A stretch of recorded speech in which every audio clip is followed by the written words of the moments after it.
Assalamualaikum warahmatullahi wabarakatuh.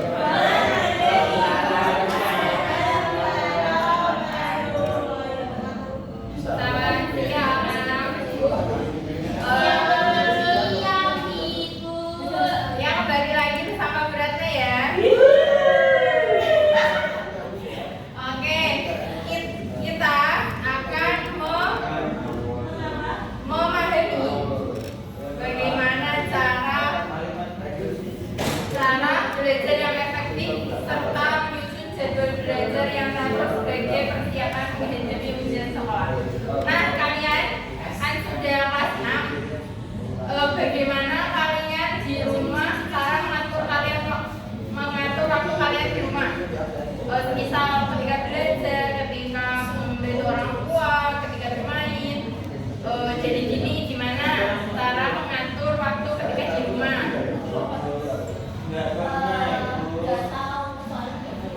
Nah, karena kalian belum tahu, maka di sini bersama Ibu akan mengajari bagaimana strategi belajar efektif untuk siswa kelas 6. Kalian kan juga kelas 6 kan?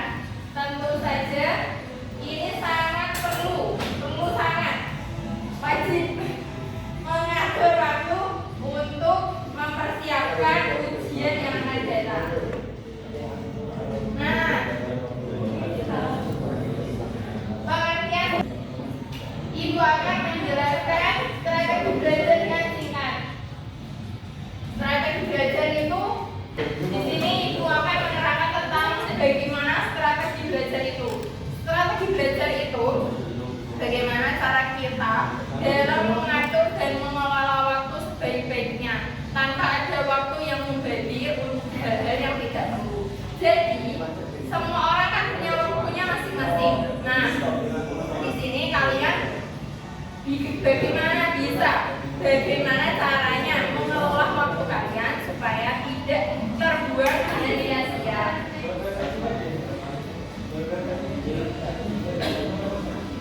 Nah, di sini Ibu punya bagaimana belajar itu ada berapa? Ada 3. Apa saja anak? Boleh belajar ada 3 apa saja? Belajar ada Visual, auditory, nah, ini menyesuaikan tentang karakteristik kalian masing-masing. Kalian tuh bisa memahami diri kalian bisa visual, auditory atau kinestetik. Nah, karena kalian sudah kelas 6, Ibu akan memberikan kepada kalian contoh lembar jadwal belajar mingguan menghadapi ujian sekolah. Ini contoh yang dibuat. Nanti kalian akan Ibu bagikan satu-satu, kemudian diisi terus diterapkan di rumah masing-masing. Oke, baik. Ibu terangkan terlebih dahulu. Yang pertama dari Senin, Selasa, Rabu, Kamis, Jumat, Sabtu.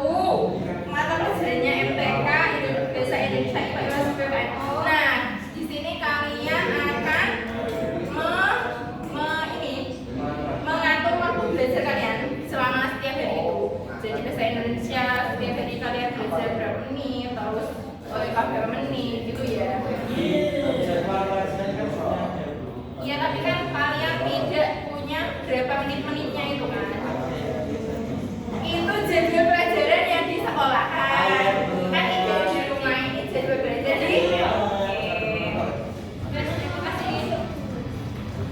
ini nanti kalian isi masing-masing di rumah ya. Silakan.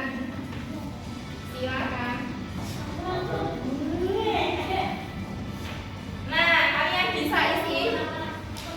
Oke deh, gini diisi. Ini nama siswa minggu ke. Diisi di sini ya, nanti diterapkan di rumah. Gitu ya, Mbak. Diterapkan di rumah? Iya, diterapkan di rumah. Maksudnya dijalani di rumah.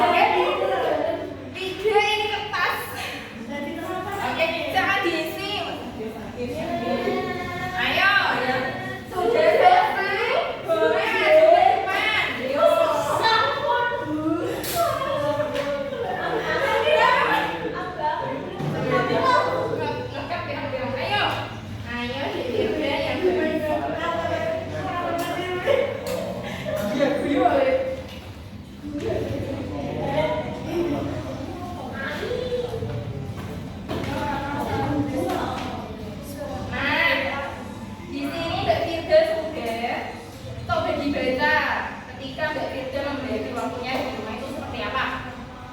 Matematika dipelajari kok belajarnya berapa menit itu? 30 menit. Jam berapa?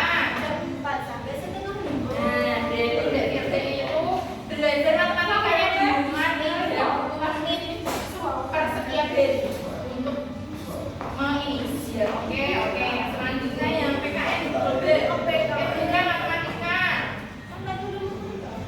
Iya, saya Indonesia gitu. Oke, bahasa Indonesia di jam 4 sampai setengah 5. Sampai yang beda ini loh, Bu. Oh, yang beda ini harinya. Jadi setiap hari konsisten ya. Yang di sini tuh harus konsisten. Oke, terima kasih Mbak Firda. Boleh tepuk tangan.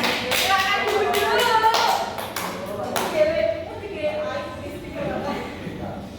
Nah, sekarang kita akan mengulas lagi tadi manfaat dari membuat jadwal belajar kita di rumah apa? Supaya waktunya tidak sia-sia, supaya waktunya bermanfaat semua. Nah, oke.